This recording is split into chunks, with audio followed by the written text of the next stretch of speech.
On va attendre un petit peu que les gens s'installent, qu'ils voient ce petit live. Un cours avant la dernière minute de Shabbat Hagadol Parashat Tzav, c'est-à-dire l'ordonnance. Ça tombe très bien. Et donc, on attend un petit peu de monde parce que c'était pas prévu. Mais l'Éternel a vu de près. Voilà, sous un petit olivier. Là où il y a le shemen zaït, l'huile d'olive, avec l'aide de Hachem. Nous allons faire un petit live au moment de la combustion du Hametz. Et en même temps, diffuser ce cours pour comprendre l'impact de Yud Gimel. Lorsque, bien sûr, aujourd'hui, on est le Yud Gimel Nissan, demain, avec l'aide de Hachem, sera le 14 Nissan. C'est là où, normalement, on devrait brûler le Hametz. Mais comme ça tombe Shabbat, nous le pratiquons avant. Je voudrais, avec l'aide de Hachem, donner la signification d'abord du Yud Gimel, c'est-à-dire 13 Nissan, qui est très, très important. Autrement dit, c'était presque la veille de la sortie d'Égypte à l'époque où l'Éternel avait ordonné à Moshe Rabbeinu de se préparer, de prendre un bélier et de l'égorger le 14 Nissan pour que le soir 15 Nissan, le soir du Seder, eh bien, on célèbre justement ce sacrifice de l'agneau pascal qui est entièrement grillé avec une très bonne odeur. Ça rappelle en fait le premier odorat de agréable, accepté et exaucé par l'Éternel. C'est là où nous avons commencé en fait à comprendre qu'est-ce qu'un sacrifice agréable à Hachem. En hébreu, Reach Nihoach Lachem. Reach, c'est-à-dire odorat. Nihoach, agréable. Lachem, l'Éternel unique. Akadosh Baruch Hu, dont on peut associer à lui d'autres doctrines, d'autres forces étrangères, comme l'Égypte. La bracha de Biru Hametz, c'est-à-dire de brûler le Hametz, comme on le fait aujourd'hui. Alors bien sûr, il y a deux niveaux dans ce Shabbat.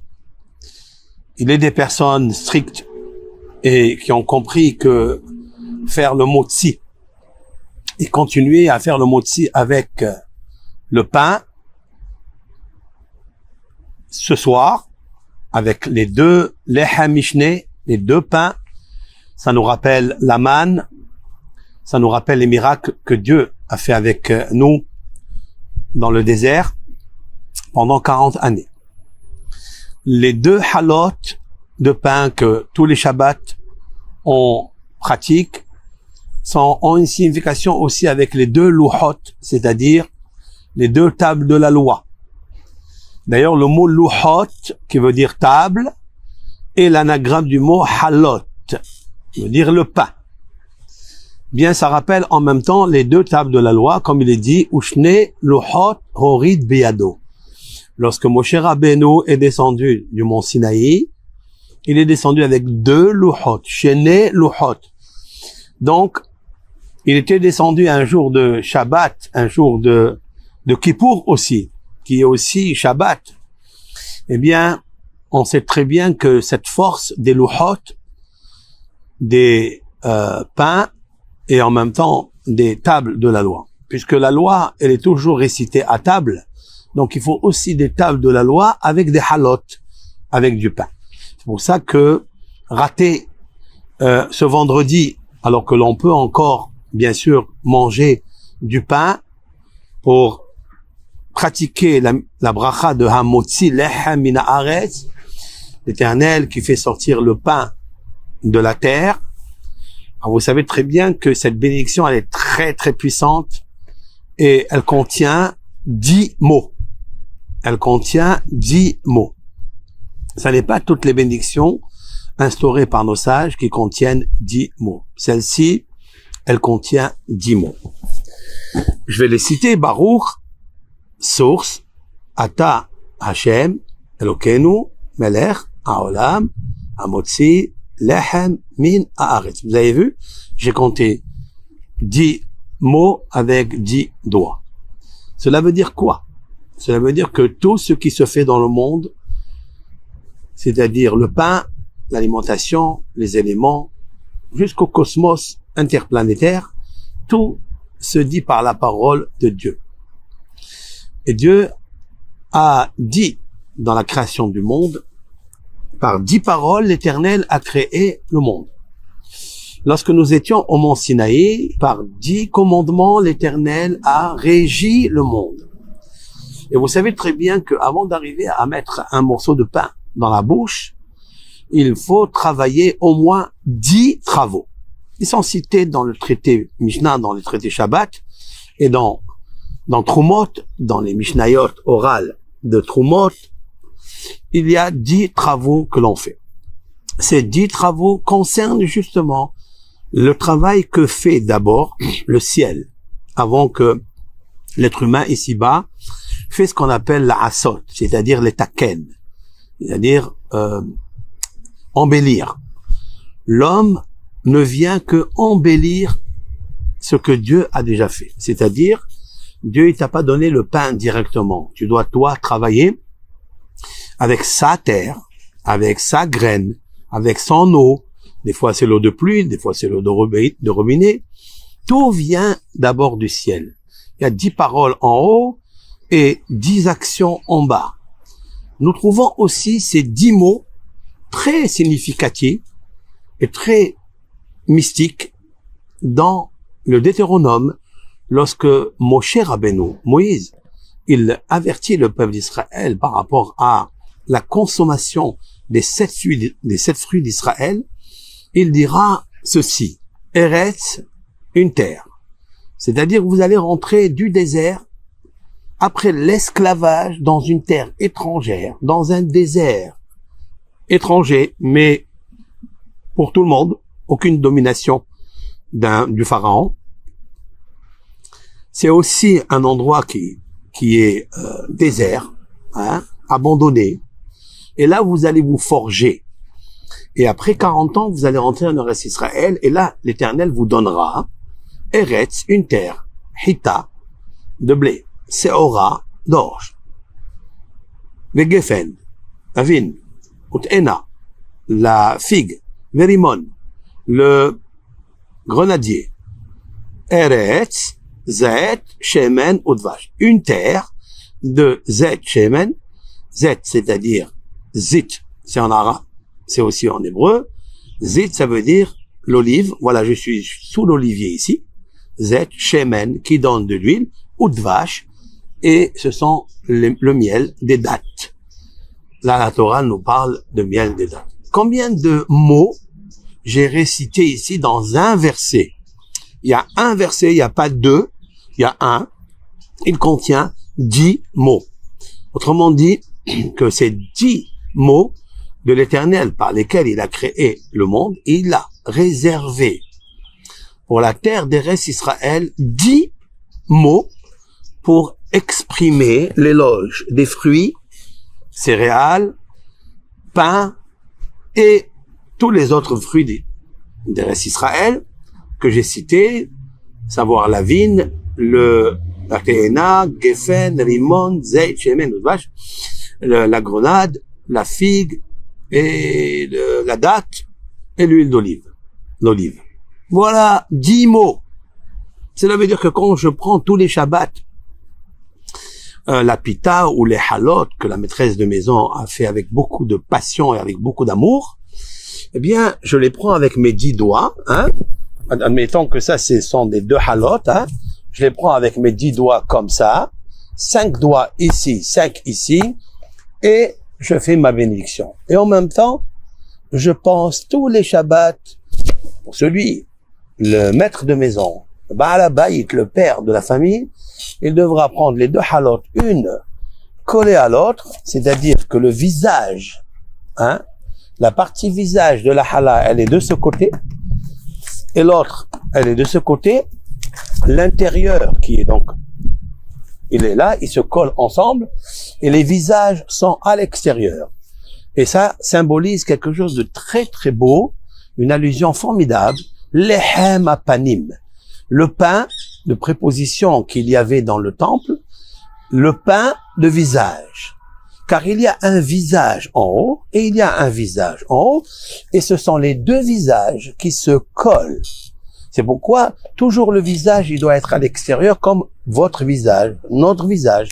Mais il existe un autre visage qui s'appelle panim, c'est-à-dire visage, mais il existe à l'intérieur de l'homme aussi ce qu'on appelle le pnim, pnimiut.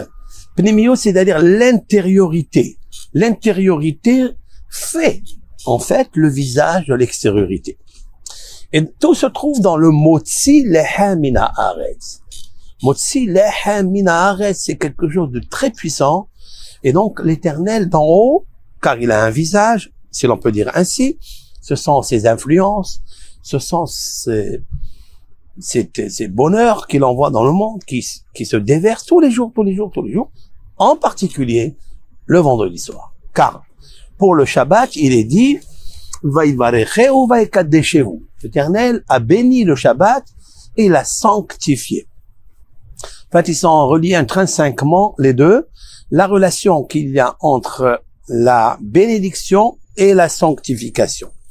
La sanctification, cela veut dire quoi? La séparation qu'il y a entre les 6 jours de la semaine où l'on peut travailler, on peut semer, labourer, arroser, tous les travaux qui, en fait, préparent le jour du Shabbat, le vendredi soir, où commence la bénédiction, où l'on reçoit la reine, la fiancée, ou bien la Shekhinah du Shabbat. Donc, on prend ce mot-ci. Alors, il y a beaucoup de communautés, vous le savez très bien, c'est frite pas. Mais quelqu'un, il n'a pas préparé la pita, il est en train de m'écouter maintenant, il doit faire quoi? Les halot, il y en a plus dans tous les supermarchés, dans les boucheries, etc., il y a plus. Alors, bien sûr, préparer maintenant des halot dans la maison, ça sera un grand scandale pour la maîtresse de maison, parce qu'elle voudra pas le faire après qu'elle a bien nettoyé, qu'elle a bien astiqué, qu'elle a fait briller sa cuisine.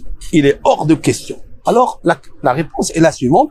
On peut acheter dans une boulangerie un pain complet, hein, un pain complet. Lui aussi, s'effrite pas tellement, hein, s'effrite pas. Prendre un sachet, un plastique là, manger son motzi et garder pour demain, pour toute personne qui va prier de bonne heure. Le net, s'il est à 7h moins quart, c'est-à-dire le lever du soleil, 7h moins quart, on peut aller jusqu'à 9h59 pour les stricts, et selon Rav Obadia Yosef, jusqu'à 10h15. Mais on s'arrêtera à 10h, hein, tout court, et là, on pourra manger. Dans certaines communautés, ils vont prier de bonne heure, pour faire la prière avec minyan, avec 10 personnes. Après, ils consommeront donc le motzi avec le kiddush, et après ils iront à la maison faire avec ce qu'on appelle matzah ashira. Vous savez, moi par exemple, je vais faire le motzi, et le matin je ferai Shabbat matin, je ferai aussi le motzi, mais très tôt. Et après, ma famille, elle ne pourra pas faire ça puisque la maison elle est très très cachère, et on pourra pas demander à tout le monde et les obliger surtout. Donc, on fera avec ce qu'on appelle matzah ashira. C'est un pain qui est mélangé avec l'orange ou avec des œufs, avec de l'huile, du sucre, etc. Qui sont vendus dans les supermarchés cachés. Voilà ce qui est dit. Pourquoi il ne faut pas rater le motzi? Parce que ce motzi-là, il est motzi lehem min haaretz. C'est-à-dire, il fait sortir le mazal. Tous les vendredis soirs et le Shabbat et la Seuda Shlishit, le troisième repas qui se fait après Minha, après la prière du soir, enfin celle de l'après-midi, eh bien, il fait sortir le Ratzon, il fait sortir la volonté des cieux. ce jour du Shabbat, il n'y a pas de mazikin, il n'y a pas de sorcellerie, il n'y a pas de démence, il n'y a pas de démon, il n'y a pas de forces négatives qui peuvent lever le pied, ni la main. Ils peuvent rien faire. Pour ceux qui font bien comme il faut le Shabbat, il n'y a pas. L'Éternel, comme a expliqué le Zohar HaKadosh, il expulse toutes les forces négatives de la maison lorsqu'il sait, Hachem, c'est lui la protection, il sait que cette maison est en train de garder le Shabbat, en train de protéger, d'observer bien le Shabbat. L'Éternel dit, c'est moi le gardien. D'ailleurs, il y a une très grande puissance dans la mezouza, le Shabbat, le vendredi, et le Shabbat, c'est que la mezouza, elle devient vraiment une protectrice. Parce que la mezouza, il y a plusieurs lettres là-bas. Il y a l'unification du nom de Dieu, l'unité de Dieu, Shema Israël, Hashem Elokeinu Hashem Echad, Ve'ahavta, tu aimeras l'Éternel, ton créateur qui t'a fait sortir d'Égypte, etc. Et là-bas, il y a des forces de gardiennage puissants. Et la mezouza, elle comprend, hein, entendez-moi. En fait, les lettres qui sont écrites dans la mezouza, ce sont des lettres qui sont écrites dans la Torah, c'est-à-dire que Dieu, c'est lui qui surveille, c'est lui qui parle, c'est lui qui protège. Et donc, c'est très très important d'avoir aussi une mezouza, comme je l'explique plusieurs fois, dans la maison, qui garde bien les habitants de la maison. Maintenant, aujourd'hui, nous allons parler de ce Hamotzi Lechem Min Haaretz qui est très important. Donc, nous pratiquons ce Hamotzi Lechem Min Haaretz. Pour le Kiddush, toujours, j'explique, d'après le Harizal dans Sha'ar HaKavanot, qu'il faut prendre son verre de Kiddush, si on peut avoir en kesef, c'est-à-dire en argent, parce que l'argent, c'est hesed, c'est la bonté. L'argent, c'est la bonté. L'argent, c'est couleur eau. Et quand on met à l'intérieur du vin, c'est couleur rouge, on essaye d'amadouer, on essaye d'adoucir la rigueur du vin à travers le vase en argent qui est hesed, la bonté. On pose le kos, le verre, ici, sur la paume des mains, en l'entourant comme des murailles avec les 5 doigts. J'ai déjà expliqué un cours sur le sens du Kadesh. Vous pouvez voir la vidéo, le vrai sens du Kadesh. Kadesh, c'est-à-dire celui qu'on va faire le soir, samedi soir. D'accord? Sur le Kiddush de Pessah. Il s'appelle Kadesh. Il y a une grande signification. Allez-y voir ce cours-là. Maintenant, je vais revenir sur le Bi'ur Hametz. Nous sommes aujourd'hui le 13 et je voudrais parler des 13 principes de miséricorde et les 13 principes de la foi. Alors, qu'est-ce que les 13 principes de miséricorde? Cela veut dire que Dieu, il pardonne lorsqu'une personne a, dans sa volonté, une volonté d'acier et un mental d'acier, de ne plus récidiver. Voilà. Ça veut dire de prendre le reptile, le péché, de prendre le ratson, c'est-à-dire la volonté de faire le péché et de la déraciner. Comment on fait? On fait des gestes. Aujourd'hui, nous allons faire un geste qui est la combustion du hametz, c'est-à-dire du levain, du pain. Ce sont les 10 morceaux que nous avons récoltés hier dans la maison, sur lesquels nous avons fait la bracha de Al-Bi'ur Hametz, c'est-à-dire l'Éternel, source de bénédiction, le maître du monde, nous a recommandé de combustionner le Hametz. Il y avait 10 morceaux. Moi, j'en ai pris 11, parce que d'après la mystique juive, il y a, de la même façon qu'il y a 11 plantes aromatiques, il y a 11 séphirotes dans le nombre calculé général, en total. En fait, on dit qu'il y a 10 séphirotes, mais il y a en fait 11 séphirotes. Il y a une qui est en fait l'harmonie de toutes. Voilà. Mais on va dire qu'il y a 10. Dans les plantes aromatiques, il y en a 11.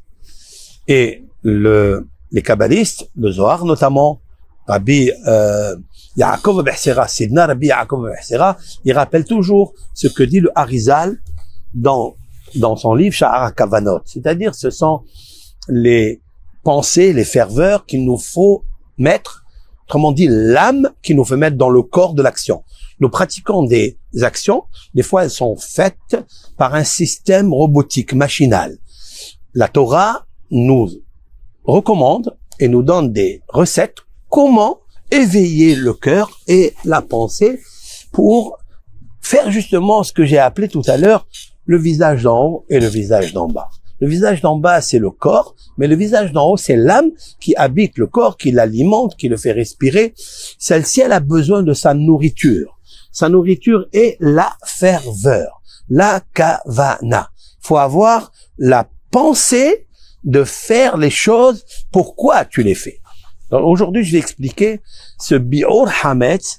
Il est en fait relié avec les 13 principes de miséricorde qui, en fait, sont au-dessus des 11 clipotes, c'est-à-dire des forces négatives. Car, de la même façon qu'il existe 11 plantes aromatiques, ce sont en fait les séphirotes, il existe aussi 11 puissances négatives. Voilà. Et Dieu a créé, comme l'a appelé le roi Salomon dans l'Ecclésiaste, le parallélisme zé le'ummat zé, c'est-à-dire un visage devant un autre visage.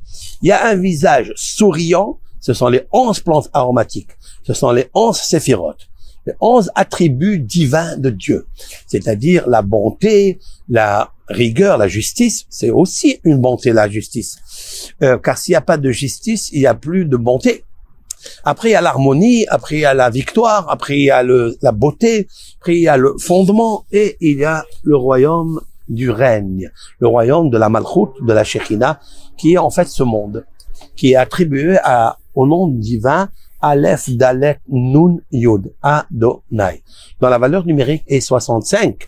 Mais ce qui est beau, et c'est ça que je voulais vous ajouter, ce 65 est relié avec son chiffre théosophique réduit, 6 et 5, ben ça me fait 11. Eh bien, ici, dans ce monde, il existe 11 puissances négatives, obscures. Ils sont attraits à la sorcellerie, à la démence, à la colère, à la vengeance. Et c'est ça, en fait, ces 11 forces négatives que j'ai mis dans l'assiette, dans le fondement de l'assiette, que je viens de brûler, et pour annihiler et complètement effacer d'abord de moi. C'est ça qui est très intéressant. C'est d'y aller chercher dans les cavités des cavités. Il y en a 11 dans le corps humain. Car dans le corps humain, il y a 10 endroits où il y a des poils, des cheveux, des poils. Il y a 10 endroits. Et dans la Kabbalah, dans la mystique juive, Rabbi Avraham Azoulay, dans son livre intitulé Hesed l'Avraham, il dit que ces 10 endroits dans le corps, eh bien, ce sont 10 forces où la force négative habite. C'est-à-dire, elle siège là-bas. Et c'est la raison pour laquelle il faut toujours combattre avec les 10 forces positives des séphirotes. Alors, dans le motzi que l'on fait tous les Shabbats, eh bien, il y a 10 mots, comme je vous ai expliqué. Ces 10 mots-là font sortir l'impureté de toi. C'est-à-dire l'esprit d'impureté. Cet esprit d'impureté, il faut le combattre avec 10 forces négatives, positives. Dans le Hametz, il y a 11 forces négatives, comme dans les plantes aromatiques, il y a 11 puissances positives. Le sourire des séphirotes. Et le stress, on va dire l'angoisse, la tristesse que procure le visage des 11 plantes négatives, qui sentent mauvais, qui amènent à l'homme l'apitoiement, qui amènent à l'homme le désolement, la désolation, etc. Donc j'ai brûlé ça en pensant à la bracha. Et lorsque j'ai fait la bracha, hier soir, je me suis intéressé à savoir combien de mots il y a dans cette bénédiction. Baruch, Ata, Hashem, Elokeinu, Melech, Haolam, Asher, Kideshanu, Bemizvodav, Vetzivanu, Al, Bi'ur, Hametz. J'en ai compté 13 mots. C'est pas par hasard. Ça n'est pas par hasard. Bien sûr, ça n'est pas par hasard. Ça veut dire que j'ai besoin des 13 principes de la foi, 13 principes de l'amour, 13 principes de miséricorde, de la charité, Kel, Rahum, Behanun, Erech, Apayim, Verab, Hesed, Behemet, Otser, Hesed, Alafim, c'est Avon, Vafesha, Hata'a, Venake.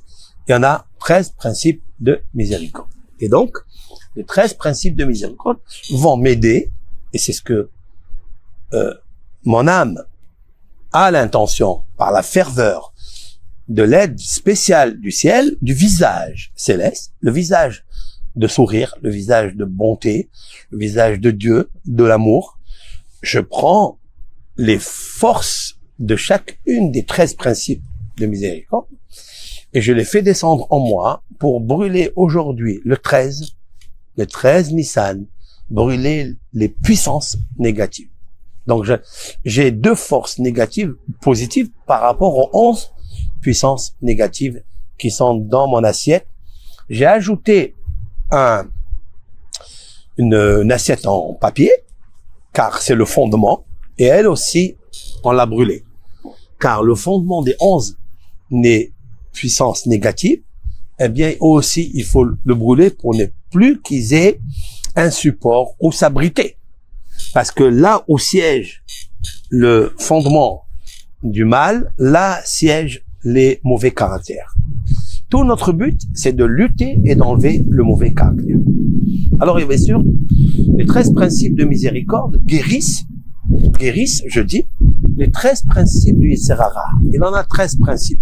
Le Yetzer Hara a des astuces, des stratagèmes, comment combattre l'homme. Comme j'explique, le parallélisme. N'oubliez pas que quand on fait un effort, on est en train de combattre un effort de l'autre côté. Il y a des efforts négatifs qui viennent pour te dire, allez, arrête, ça y est, c'est pas la peine de faire cette religion, le Shabbat, encore une fois, encore. Bien non. Il faut aller combattre ces forces négatives. Donc, j'ai trouvé qu'il y a ici, al-bi'ur hametz, de brûler et d'annihiler complètement le hametz. Mais là, on va parler du mot bi'ur. Qu'est-ce que le mot bi'ur? Bi'ur, ça veut dire brûler. Mais qu'est-ce qu'il y a de mots? Le racine de ce mot est le mot be'era. Be'era, ce mot est écrit dans l'Exode, dans le chapitre 20, chapitre 21, qui, comme c'est marqué là-bas, lorsqu'un homme va alimenter un incendie. Voilà. L'incendie s'appelle Be'era. Ça veut dire, il fait une combustion du champ de l'autre. Il a allumé un feu dans son jardin. Il y avait un vent mistral qu'il a amené dans le champ ou le jardin d'autrui. Il lui a brûlé ses arbres, il lui a brûlé sa récolte, etc. Elle s'appelle Be'era. Voilà, c'est comment ça s'appelle. Dans la racine est sorti bi'ur hametz, Be'era. Maintenant, quand je brûle le hametz, en fait, il ne faut comprendre que c'est pas le hametz que je brûle. Il m'a rien fait, le hametz. Mais le hametz est le Yetzer Hara. Bien sûr, vous le savez, ça. Le Yetzer Hara, c'est le levain qui se lève très très tôt, tous les matins, avant moi. Et c'est lui qui me lève. Et c'est lui qui me dit, qui me conduit, quoi faire aujourd'hui, quoi ne pas faire aujourd'hui. Et il combat avec moi pour ne pas faire, bien sûr, ce qu'on appelle Avodat Hashem, c'est-à-dire le service divin. C'est tous les jours, Be'era, il veut créer l'incendie en toi. Bi'ur. En fait, on brûle le hametz, il faut brûler le Yetzer Hara. Le mauvais penchant, c'est cette levure, cette fermentation qui fermente en nous, souvent. Et cette fermentation provoque, cette fois-ci, pas la Be'era qui veut dire la combustion, l'incendie, mais un autre incident. Lequel? Avera. Regardez, c'est extraordinaire. Avera, c'est le péché. Aïn, Bed, Resh, He. C'est la même anagramme du mot Be'era. Donc quand je brûle le hametz, en fait, je brûle la Avera. Je brûle la source, le Yetzer Hara qui me provoque de faire des péchés. Car la Avera, écoutez bien, la Avera entraîne une colère, une sentence. La justice céleste n'est pas d'accord avec toi de ne pas obéir l'Éternel. L'Éternel t'a donné des recommandations. C'est ça la paracha de Tzav. Tzav, dans cette année, elle tombe bidiouk dans le Shabbat Hagadol Tzav. Eh bien, tzav, c'est l'ordonnance. Dieu nous a ordonné. Quand il nous a ordonné? Il nous a ordonné quand il nous avait sortir du Hametz. Lorsqu'on est sorti du Pharaon, qui est lui, le Paro. Paro, c'est son nom, mais Paro, c'est Péra. C'est la bouche mauvaise. La bouche mauvaise existe dans chacun parmi nous. Chacun peut avoir un Paro à l'intérieur de lui. Ce Paro, il faut le brûler. C'est-à-dire, il faut essayer de quitter les sentiers qui t'amènent à des sources négatives, à t'entraîner dans la boue. Biven Metsula. Biven Metsula, c'est-à-dire dans la boue, dans la violence de la boue. Ça, c'est le psaume 69. Très intéressant ce psaume. Lorsque David, il prend le Shoshanim, la Shoshanim, c'est un instrument qui est de la même forme que la Shoshana. La Shoshana, c'est la rose. Il y a une rose, elle est entourée d'épines, et des fois, quand elle pousse, les épines, ils poussent avant la rose. Et des fois, cette rose-là, sa feuille, elle bute contre l'épine qui lui rentre dedans, et elle a trou, et ça devient, elle perd sa couleur, elle fane plus vite, etc. Et David Amelech a composé le psaume 69, qu'il faut d'abord beaucoup lire, au moins une fois par semaine, de demander à Dieu, comme l'a dit le roi David, il parle là-bas des ennemis, quel ennemi? De la galoute, de l'exil. En commençant bien sûr par la première exil qui est Mitzraïm, l'Égypte.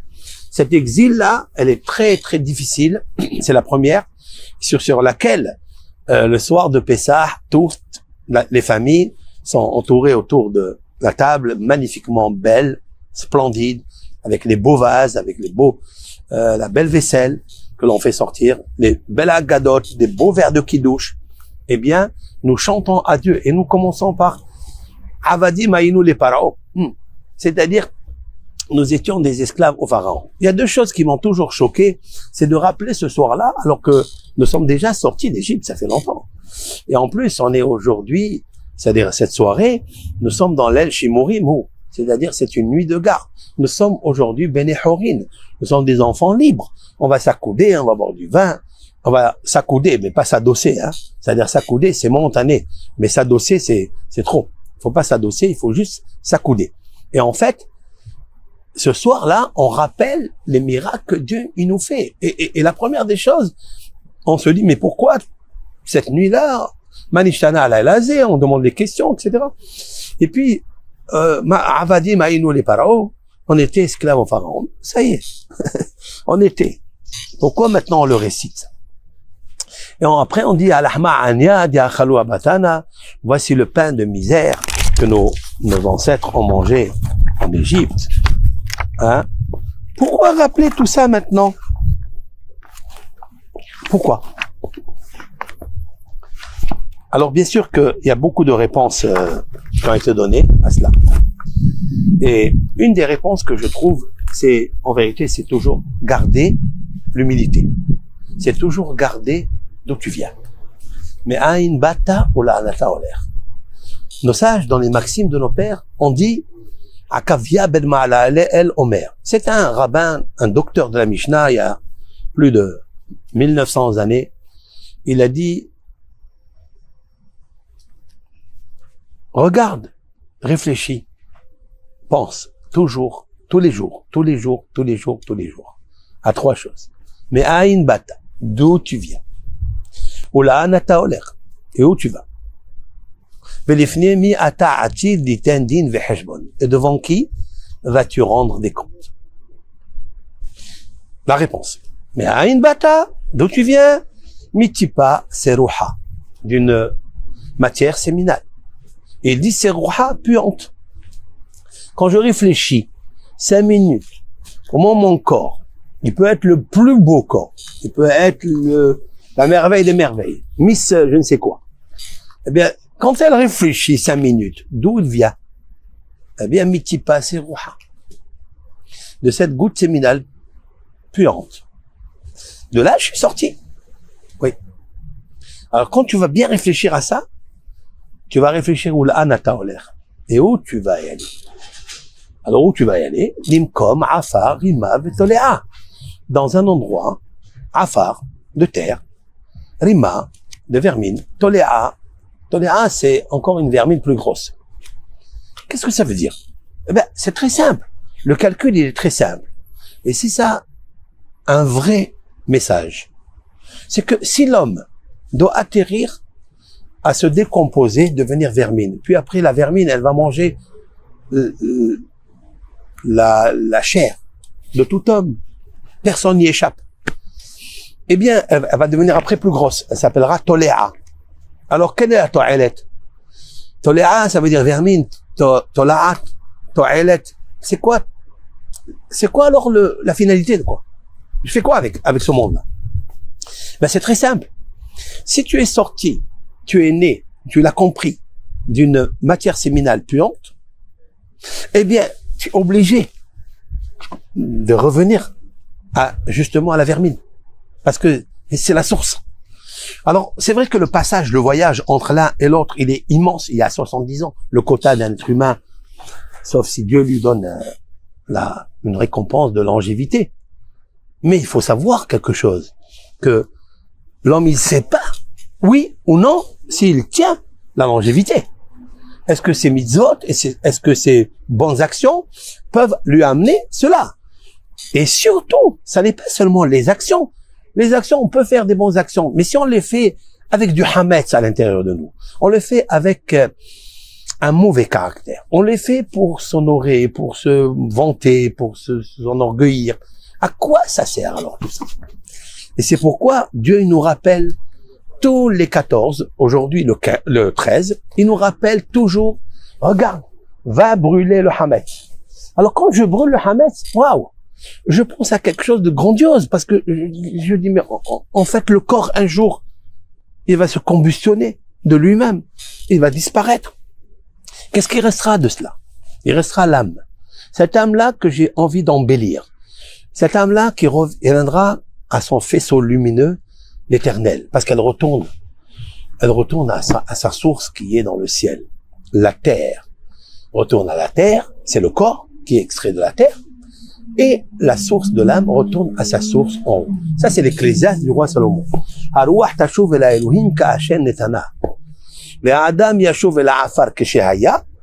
L'homme retournera à la terre comme il était, c'est-à-dire comme il est créé, dans sa existence première. Et l'esprit, l'âme, tashuv, elle retourne d'elle-même. T'as pas besoin de l'envoyer avec une missive, ni avec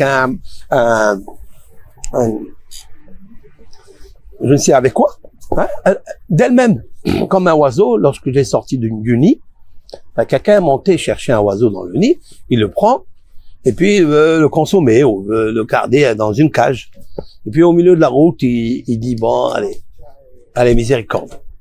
Qu'est-ce qu'il doit faire? Est-ce qu'il doit le ramener? Il doit monter dans l'échelle, monter sur le nid, le poser? Il n'a pas besoin. Même s'il est à 1 kilomètre, il ouvre juste la main. Il ouvre la main. Et l'oiseau, il sait où il retourne. Il connaît sa destination, il connaît son nid, etc.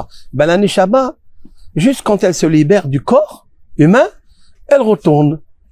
Elle retourne à Hachem, d'elle-même. Voilà. Donc, le bi'or hametz, donc, je reprends les 3 mots. Be'era, ça veut dire combustion, incendie. Be'era, eh bien, c'est à cause de Avera. Avera, c'est péché. Mais cela cause quelque chose qui s'appelle colère. Colère, en hébreu, s'appelle kaas, oui. Mais elle s'appelle Evra. Evra, ce sont les 4 lettres, les mêmes, de Be'era, combustion, de Avera, le péché, et de Evra, comme il est marqué, Ush. Ve'evrato shmura netzah. Au sujet d'Ésaü, de Édom, Esav, sa colère, sa haine, elle existe à jamais jusqu'à l'avènement messianique. Evra. Evra, ça veut dire colère. Ça veut dire haine. La haine qui est à l'intérieur de toi. En fait, la combustion de l'homme, ça veut dire que lorsqu'il perd son sourire, lorsque l'homme, il perd sa volonté, lorsqu'il perd son ambiance, eh bien, c'est à cause qu'il y a eu un feu. Ce feu, il s'appelle Be'era. Be'era, c'est ce feu. D'où il vient ce feu? De la Avera. Et quand la Avera, elle se fait, alors elle devient une Evra. Evra, c'est-à-dire une colère. Et cette colère, elle brûle. Alors comment on transforme tous ces 3 points négatifs? Comment on transforme? Eh bien, avec le bureau Hametz. Moi, j'ai senti ce matin, et je suis sûr que tout le monde le sent, que quand j'ai mis dans ma tête, comme ça, dans mon cœur, de brûler le Hametz, et en même temps, je voudrais brûler mon orgueil, je voudrais enlever, effacer toute la médisance que je peux dire dans une journée, tout le, j'allais dire le rehaussement d'épaule vis-à-vis de mes camarades ou vis-à-vis d'autres personnes. Quand j'ai senti en moi que je l'ai brûlé, ben c'était agréable. J'ai senti Réah Nihoah. J'ai senti une odeur agréable en moi. Mais après, elle est tout de suite partie. Hein. Elle s'est envolée, volatilisée. Je peux pas la garder. Je n'ai pas de coffre-fort où la garder. Parce que sinon, qu'est-ce que je fais dans ce monde? Il faut lutter et lutter tout le temps, jusqu'à la fin de sa vie, quoi. Comment ça s'appelle ça? Ça s'appelle Areva. Ve'areva l'Adonai minhat Yehuda v'Yerushalayim shanim kadmoniot. J'explique. C'est un verset dans les psaumes. Lorsque vous faites une offrande à Dieu, lorsque dans le temple, les Kohanim faisaient des offrandes à Dieu, eh bien, c'est marqué Ve'areva l'Hashem. Areva. Areva, ça veut dire, c'est agréable à Dieu. Minhat Yehuda v'Yerushalayim. L'offrande de Yehuda, de Yerushalayim, Shanim Kadmoniot, comme les années antécédentes, quand il y avait le temple.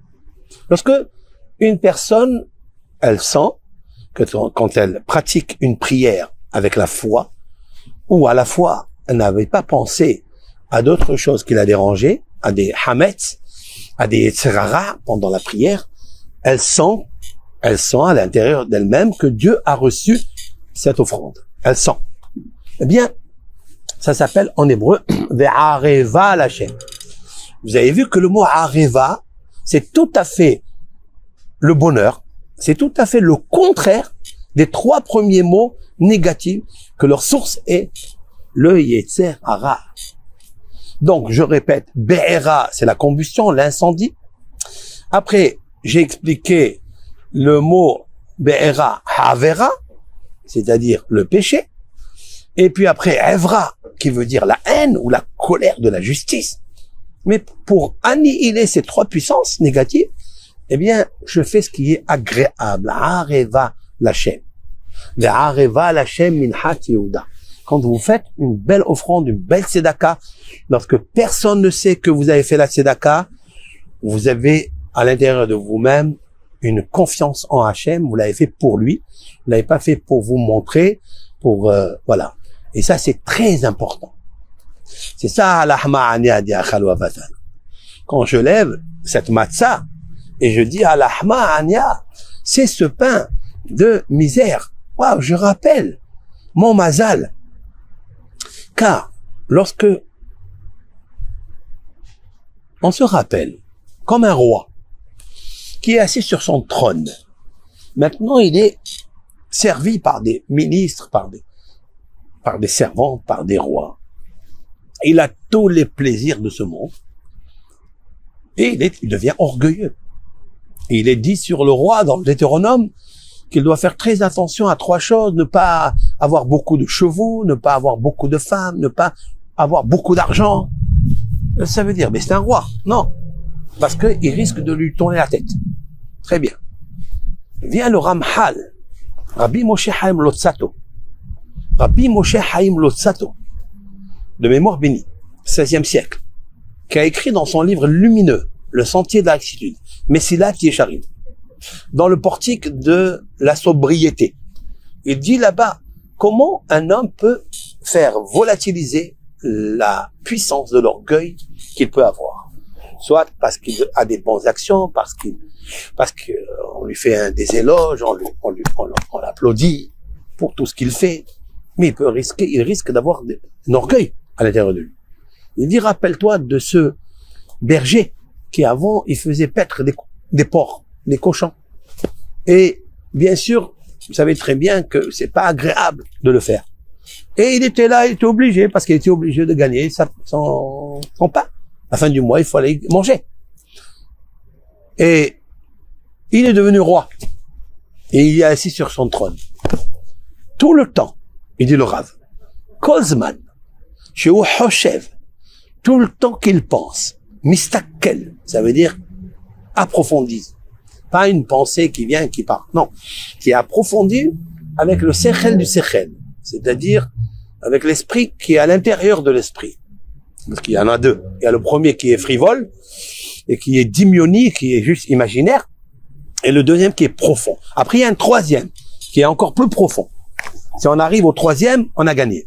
Mais avant d'arriver au troisième, il y a beaucoup de labyrinthes. C'est pas évident. Même que le cerveau, il est très petit, il n'est pas un grand diamètre. Mais c'est la pensée qui est puissante parce qu'elle est énergétique. Et l'énergie, on peut pas l'attraper facilement. On peut pas la fixer, on peut pas la limiter, on peut pas la coffrer. On peut pas l'emprisonner. Elle s'en va de partout. Et donc, quand il arrivera à ce sechel, Yahshov, Shihaya Rohe, il était un berger de Hazirim, de porc, de cochon. Mimela. Alors, c'est sûr et certain que l'esprit de Yetzirara, de l'orgueil, il va s'envoler. Mais il faut bien penser. Eh bien, c'est ça. Quand on a annihilé Baruch Hashem aujourd'hui, le Hametz, eh bien, on est content. On se rappelle Al-Hamani. Je voudrais citer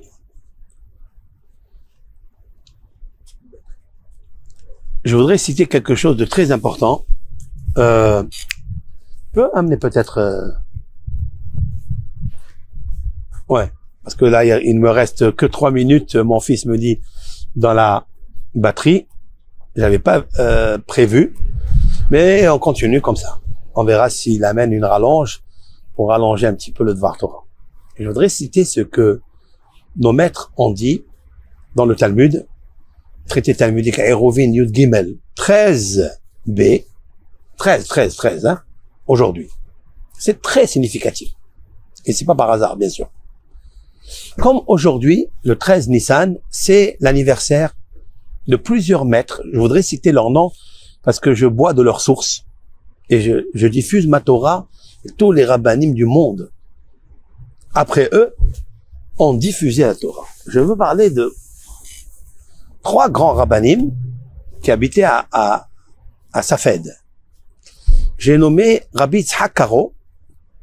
Alors, il est très peu connu, celui-ci.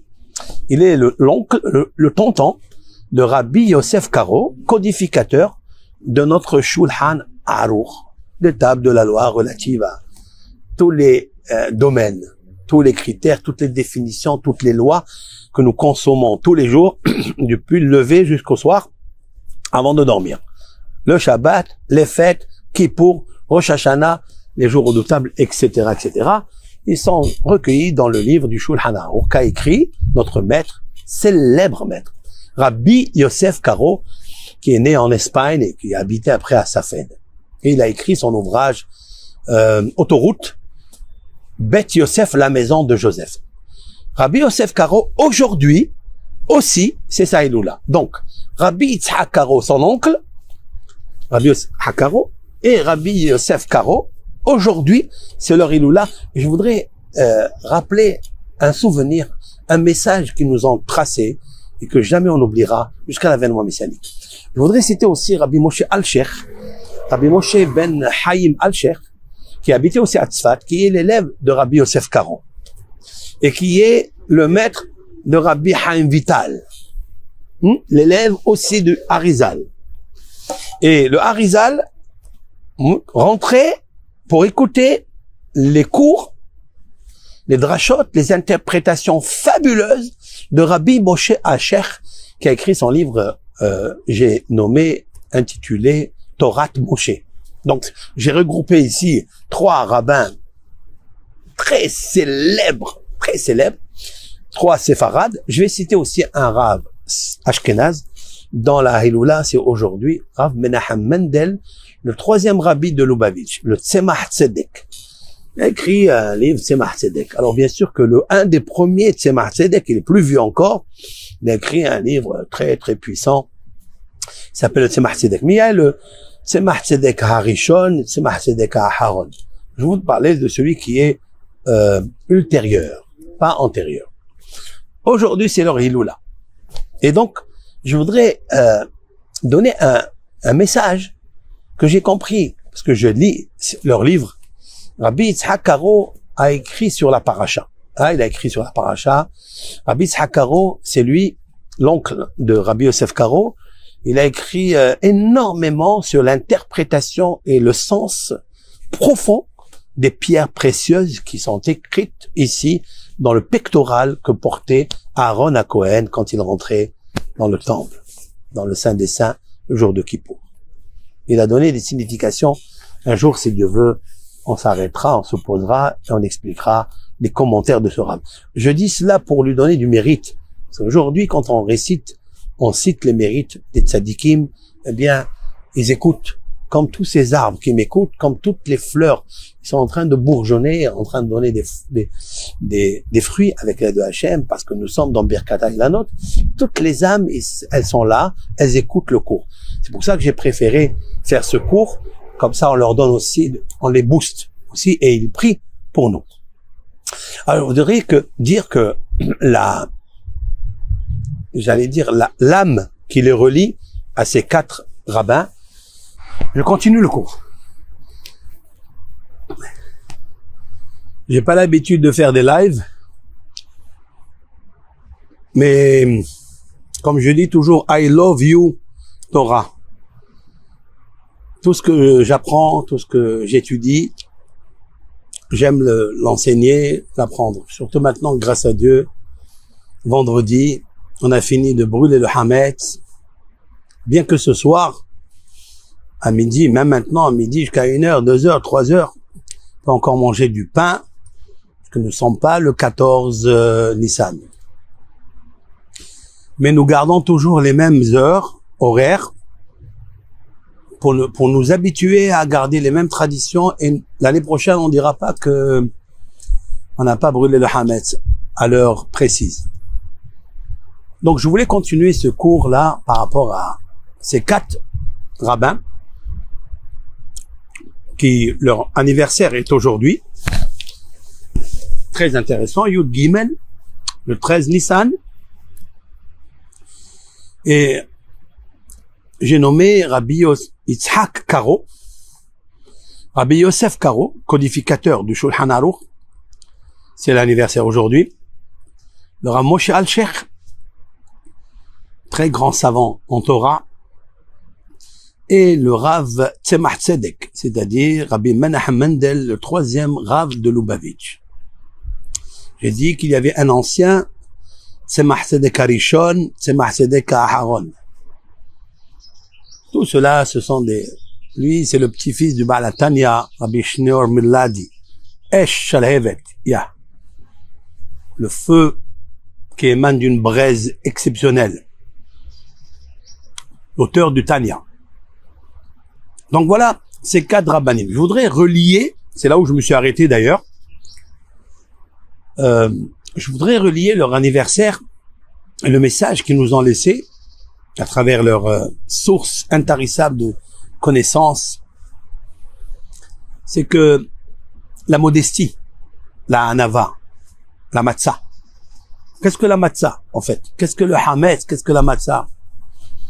La matzah, c'est du pain et de l'eau, c'est-à-dire farine, eau, naturelle. Naturelle. De garder toujours le naturel. Ne pas ajouter d'autres ingrédients qui sont extérieurs au naturel. Si nous étions en Égypte, ça s'appelle Ger Iye Be'eretz Lolahem. Dieu dit à Abraham, ils seront dans une terre étrangère. Waouh!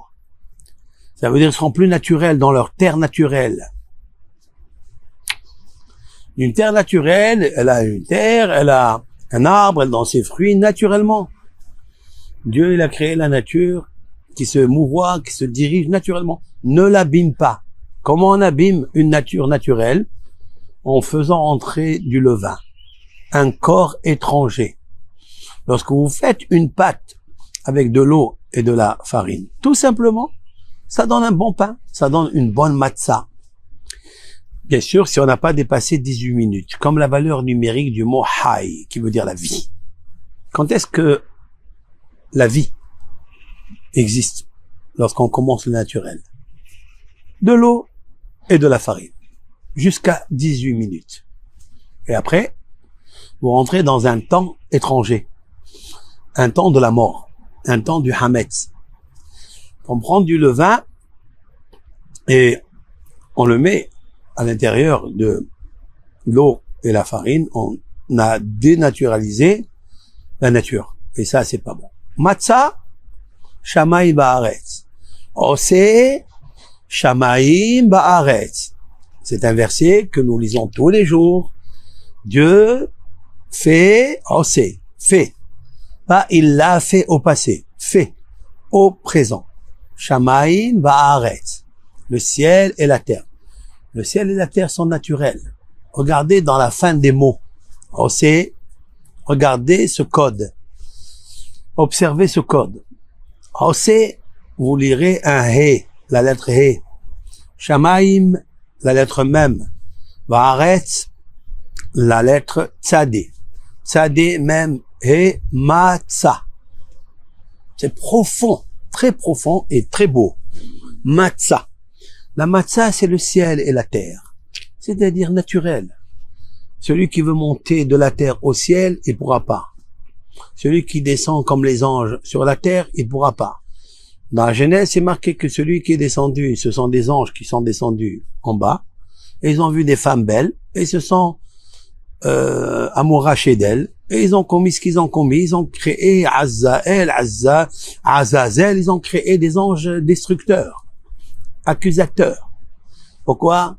C'est étranger, c'est pas normal. Un ange ne vit pas sur terre. Et un homme ne peut pas vivre tout le temps comme un ange. Mais il doit pas vivre aussi comme une bête. Il doit rester un homme. C'est-à-dire un corps et une âme. Et cet corps, c'est la farine. Et l'âme, c'est l'eau. Il faut qu'il reste naturel.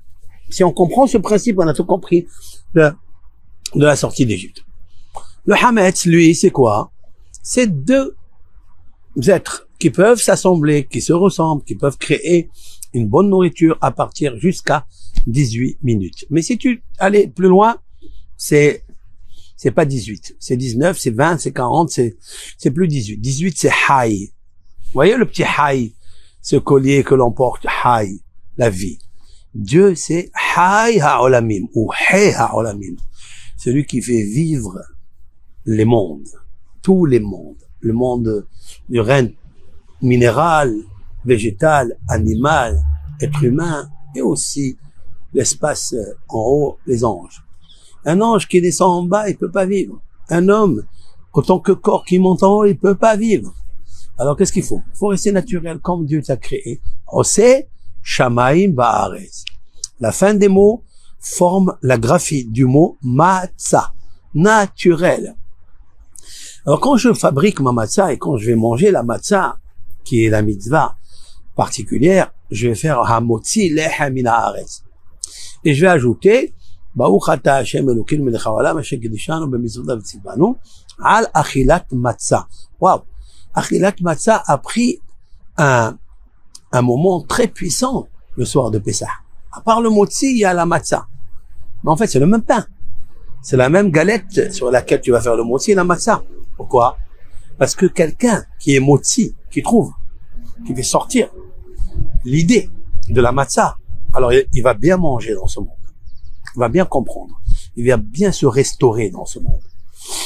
Il mange la matzah. Ça veut dire, il a compris le secret.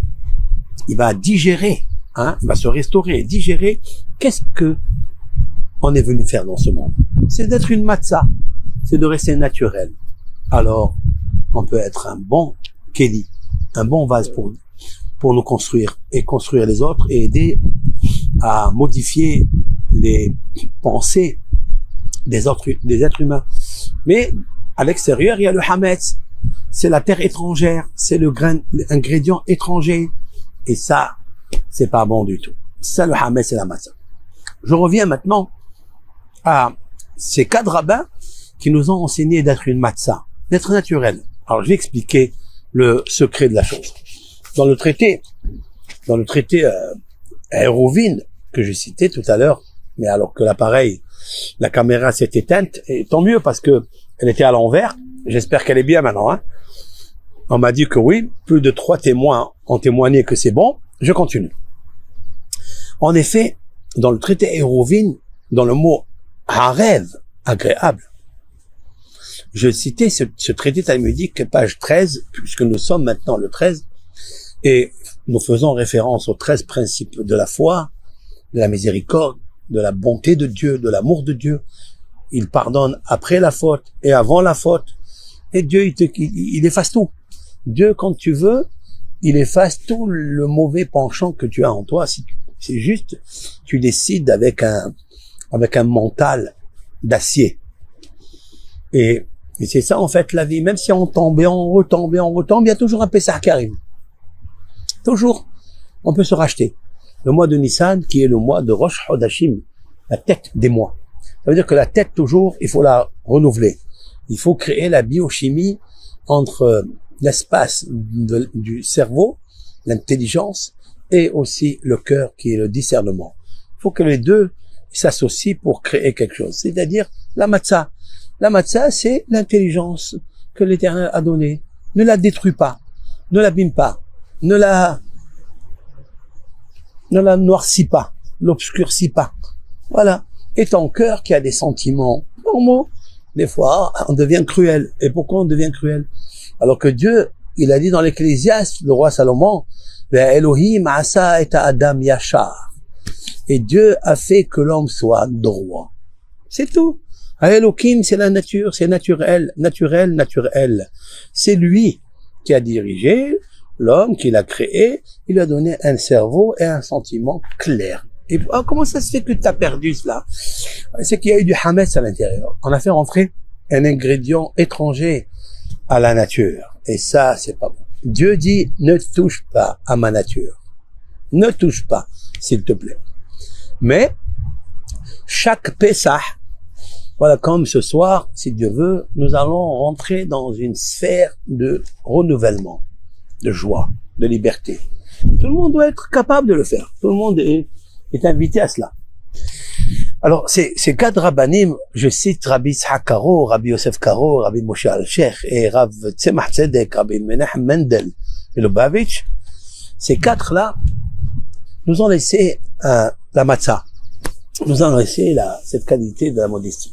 Donc, je vais voyager maintenant dans le traité Eruvin, page 13b. Là-bas, c'est marqué que il y a eu pendant 3 années l'académie de Shammai, célèbre rabbin, qui avait beaucoup d'élèves, et son contemporain Hillel. Hillel, le sage Hillel, l'homme le plus modeste des hommes. Celui qui cherchait toujours à faire la paix, à réconcilier les gens. Bon, Hillel a choisi la tolérance. C'est-à-dire, il a trouvé des versets dans la Torah, que toutes ces lois qui sont écrites, eh ben, il les a trouvées dans la simplicité, dans la tolérance, dans la modestie. Il dit, il préfère que d'être cool, que les gens coulent. Et quand on coule, on recoule. Il dit, tu veux faire des strictes lois, fais-les pour toi, à l'intérieur de toi, à l'intérieur de ta maison. D'ailleurs, c'est inversé dans les psaumes. David, le roi David, il dit quelque chose de fabuleux. Il dit Elokai matai tavo elai bekerev beti betoch levavi. Il dit, Dieu, quand est-ce que tu vas venir à l'intérieur de chez moi, à l'intérieur de mon cœur? En fait, il parle de lui. Si un homme il cherche à avoir Dieu et les lois de Dieu, il faut qu'il les pratique pour lui. Bekerev beto, à l'intérieur de sa maison. Tu veux être strict, tu veux être rigoureux, tu veux être sévère pour toi. Si tu as compris, fais-le pour toi. Mais pour les autres, il faut être tolérant. Et donc, Dieu lui a donné la possibilité d'interpréter le verset, la loi, dans la joie, dans la tolérance, etc. Cependant, Shammai, lui, il a trouvé des versets que non, que la Torah, on peut pas comme ça la bafouer. C'est pas qu'il était sévère, il le préserve. C'est qu'il dit que la Torah, il faut lui donner un respect et ne pas la négliger, ne pas la bafouer. Et l'homme a tendance, justement, quand il fait rentrer des corps étrangers dans son pain, c'est-à-dire dans sa farine et dans son eau, qui est la levure, qui est le hametz, alors il faut faire très attention que tout cela, ça peut causer des dégâts. Ça peut causer des dégâts. C'est pourquoi il a dit qu'il faut être sévère. Comme ça, la Torah, elle est respectée, elle est vénérée. La halakha, elle est comme qui? Il faut suivre qui? Shammai, il faut suivre Hillel, qui? Pendant 3 années, ils se sont disputés pour ça. Une discorde, les Shem Shamaïm, bien sûr, comme le dit le maxime de nos pères. Kol mahloket shehi le Shem Shamaïm, ze mahloket Shammai ve Hillel. J'explique. Toutes les discordes qui étaient au nom de Dieu pour le bien de la génération, c'est seulement la discussion qu'il y avait entre Shammai et Hillel. Et toutes les autres sont pour les honneurs, pour les disputes, pour les pures disputes. Donc nous, on doit apprendre de Shammai et de Hillel. Ça veut dire que quand on veut trouver une preuve, une raison pour rapporter pour nous, une raison qu'on a raison, il faut trouver la juste raison de la Torah. Il faut avoir un esprit de Torah, c'est pas évident. Il faut être ce qu'on appelle Ben Torah, c'est-à-dire un garçon, un enfant de la Torah. C'est un peu difficile. On travaille pour ça. Donc, Beth Shammai, il dit, la halakha, elle est comme moi. C'est comme moi qu'il faut se diriger. Il faut respecter la Torah. Il faut faire très attention que la Torah ne soit pas bafouée. Donc, je suis sévère ici, sévère là. Il trouve des références, des traçabilités. Mais il dit non. La Torah, on peut l'interpréter comme ça, et cette interprétation, ça vaut la peine par rapport aux gens qui n'ont pas de cerveau, qui n'ont pas d'intelligence absolue. L'ignorance et le fléau, il faut les éduquer avec une tolérance, etc. Et ils se disputent pendant 3 ans. Qui a raison, qui a pas raison. Il y a une voix céleste qui s'est déclarée et qui a dit, qu'est-ce que vous avez avec Hillel? Pourquoi Beth Shammai vous contredisez? L'école de Beth Hillel, la halakha, elle est comme eux, c'est-à-dire la conduite, elle va d'après eux. Il faut être tolérant. Voilà ce que dit le Talmud là-bas. Et puis, tous les rabbins qui ont suivi ont donné raison à Beth Hillel, et c'est ce que nous, aujourd'hui, nous pratiquons. Rabbi Yosef Karo, j'ai entendu cela, ce que je vais vous dire maintenant, j'ai entendu cela de mon maître, notre maître à tous de la génération, Rabbi Obadia Yosef, la salle. Donc, il nous a tracé la halakha, la loi, comment être tolérant. D'où il a appris? Il a appris de Rabbi Yosef Karo. Si vous prenez le Shulchan Aruch, c'est-à-dire tout le code de la Torah, que ce soit le code journalier de tous les jours, du Shabbat, du Hol, la mise des Téphilin, le Talit, la Mezouza, le Shabbat, Yom Tov, Kippour, toutes ces lois. Après, il y a les mariages, les divorces. Après, il y a les affaires pécuniaires dans le Hoshen Mishpat, le 4e volume, qui est le plus compliqué. Vous regardez, la majorité des lois sont des lois de tolérance. Le Rama, qui sont les Ashkénazes, Rabbi Moshe Serlis, qui était un grand chacham, très grand sage, il a apporté des coutumes sévères, d'être strict. Le Rav Hida, et ça je l'ai écouté de Rav Obadia Yosef, le Rav Hida a dit que de la même façon que Adam Arishon avait 2 mains, main droite et main gauche, la main droite est la tolérance, c'est la bonté, c'est la noblesse. Hesed l'Abraham, la main droite. La main gauche est la sévérité, c'est Yitzhak. Il dit Hesed ou Gvura, bonté, charité et justice, rigueur. Adam Arishon avait ses 2 bras. Il dit la même chose. Dans les générations, il y a eu 2 académies. Première génération, Hillel et Shammai. Hillel, la main droite. Shammai, la main gauche. Sévérité, la main gauche. Shammai. La bonté, la tolérance, c'est Beth Hillel. D'être toujours tolérant avec les autres. Même que Beth Hillel, pour lui, il était très sévère. Ça, c'est pour lui. Bekerev Beti, à l'intérieur de chez toi. Pas pour les autres. Nous avons trouvé que Rabbi Yosef Karo était la main droite et Rabbi Moshe Serlis était la main gauche. Ça veut pas dire ça veut pas dire qu'ils étaient sévères comme ça par hasard. Pas du tout. Il y a des rabbanim qui suivent que le din, la rigueur. Alors, pour jumeler les deux, pour faire plaisir à tout le monde, le Rav disait toujours, au nom du Rav Hida, tu veux faire les humrot, tu veux faire les sévérités à Pessah, surtout à Pessah, eh bien, fais-les chez toi à la maison. Ne le fais pas pour les autres. Voilà. Ça veut dire, on a jumelé, on a réconcilié et l'académie de Shammai et l'académie de Hillel. Rabbi Yosef Karo, aujourd'hui, c'est son anniversaire, quand je cite son nom, c'est qu'il nous donne du mérite, chers amis. Et le Rama, Rabbi Moshe Serlis, qui était donc du côté d'Ashkenaz, voilà, il était très sévère dans les halachot, très très sévère, très rigoureux, parce que le kavod Torah, c'est kavod Torah. Ok. Et donc c'est là aujourd'hui. On m'a demandé par rapport au Kukeo, on m'a demandé la halacha. Dommage que j'ai pas filmé, que j'étais en train de le cachériser. Je l'ai pas filmé parce que bon, j'ai pas eu le temps de le faire et j'ai pas la technique comment toujours faire le live. Mais en fait, c'est sûr et certain que le Kukeo, ça a été déjà discuté. Il y a une vidéo d'un Rav Harar qui est comment on appelle ça, c'est Ra'anana, c'est un Rav compétent. Je vous dis, c'est un Rav qui est un ami à nous. Et un Rav qui a été dans la Lishka de Rav Shlomo Amar. Il a aussi travaillé avec Rav Mordechai Eliyahu. C'est un Rav très hachouv, très important. Il a dit la halacha que il a montré dans sa vidéo comment on cachérise un Kukeo. Alors bien sûr, il y a d'autres qui ont marqué qu'il faut qu'on ne conduit pas, comme il y a des fissures, il y a des cavités, il y a des ceci, il faut déboulonner. Donc ils ont interdit.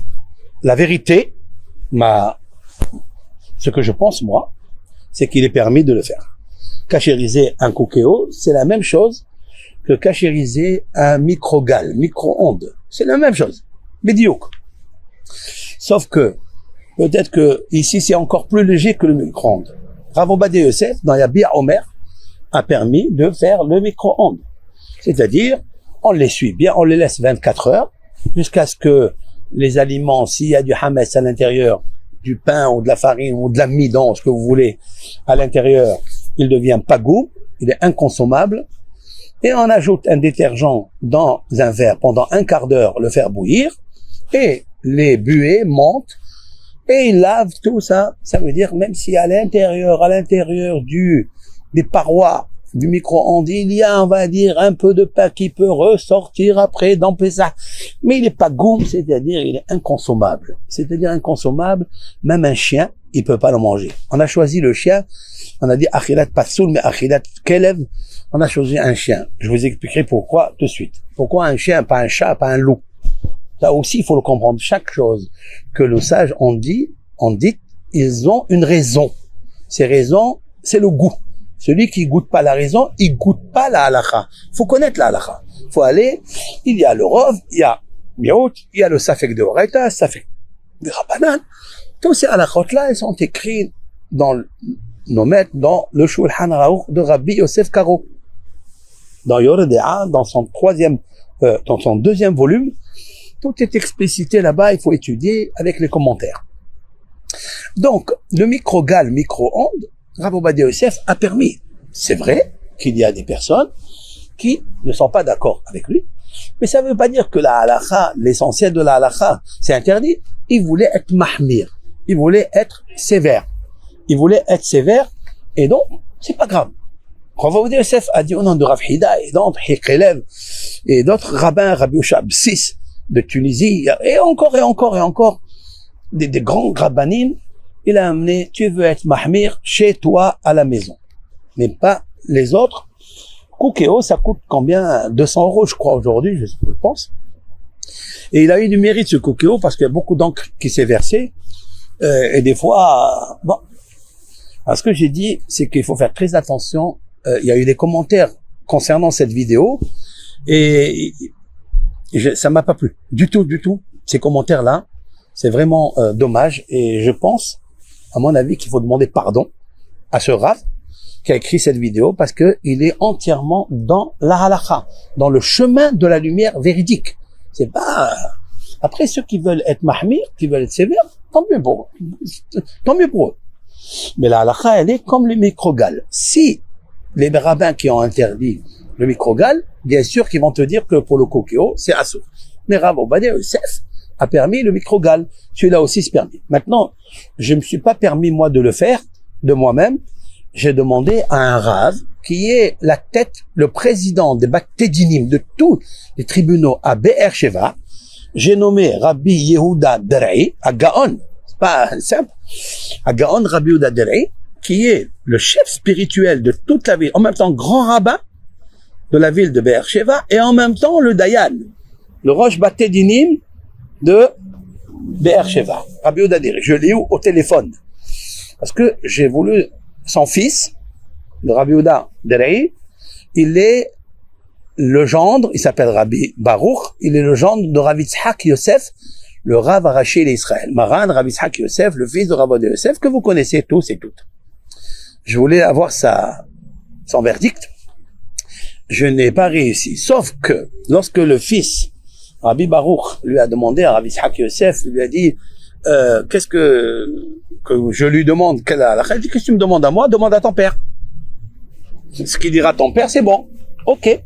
Donc, je voulais entendre, le fils, Rabbi Baruch, me renvoie vers le père, Rabbi Yehuda Derei, qui est le président de tous les tribunaux à Be'er Sheva. C'est pas une petite ville, grande ville.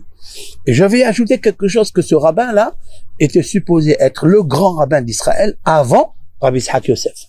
Je vous dirai pas la raison, mais on lui a demandé de laisser la place au fils de Rabbi Yosef pour laisser un kavod, un honneur à Rav Ovadia Yosef, de mémoire bénie, que son fils ait pris sa place, comme à Aaron, à Cohen, son fils Elazar a pris sa place immédiatement après lui. Tout ça, c'est exceptionnel. Bon, je l'ai eu au téléphone, je lui ai dit, Rav, qu'est-ce que tu penses par rapport au kokeo? Est-ce que tu sais ce que c'est? Il m'a dit, bien sûr, je sais ce que c'est. La première réponse, il m'a dit, ça ressemble au microgal, au micro-ondes. Rav Ovadia Yosef, il a permis. Là aussi, il y a pas de différence. Aucune différence. Sauf, on nettoie. Aujourd'hui, on peut, comme il a montré le Rav dans la vidéo, c'est exceptionnel. C'est bien, c'est comme ça qu'il faut faire, etc. Donc, cette halakha là, après, il y a des gens des rabbins, et je les félicite d'être mahmir et tout, mais comme j'ai dit à ma femme, tu vas pas être debout avec la cocotte minute et avec ça, alors que toute l'année, on est habitué avec ce kokeo là. Il a un grand mérite de faire rapidement les choses. Je lui ai dit, même tu prends un deuxième chez ta fille ou chez une autre fille, tu prends un deuxième pour cuire dedans. Et on les cachérise les deux. Parce que c'est cachérisable. Il faut pas exagérer. Des fois, il faut pas exagérer. Parce que moi, ça m'a pas plu. C'est pas qu'on a cachérisé un kokeo, c'est qu'on a brûlé et blanchi un homme qui a dit une halakha vraie.